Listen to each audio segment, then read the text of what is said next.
Hello' guys, মই আজি নাজিৰত আছোঁ। এই মজিৰ মিটিং আছে, ইয়াৰ পৰা ৰিজাৰ্ভ আছে আমাৰ গাড়ী, ইয়াৰ পৰা যাব। তাৰপিছত আমি দুখন গাড়ী আছোঁ বৰ্তমান। এয়া পেট্ৰল পাম্পত ৰখাইছিলোঁ। লেট্ৰিন বাথৰুম কৰি মেলি এতিয়া খানা চানা বনোৱা হ'ব। এয়া বজাৰ কৰি আহিলোঁ, আহি পেলাই এয়া চব্জি কাটি হ'ল, চব ৰেডি। চব্জি কাটিলোঁ। এইফালে বিনোদ দাই হেৰি কৰিছে, আপোনাৰ চাউল থৈছে ভাত বনাবলৈ। চাউল তাউল ধুই মেলি এতিয়া ভাতটো বহাই দিব তেওঁ। মই চব্জি কাটি ৰেডি কৰিলোঁ।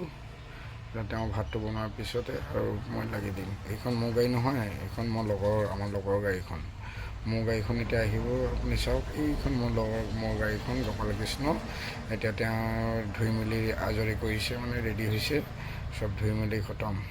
তাৰপিছত এইমতে এতিয়া আমাৰ ভাত হ'ল, এতিয়া আমাৰ ভাত বাঢ়িছে।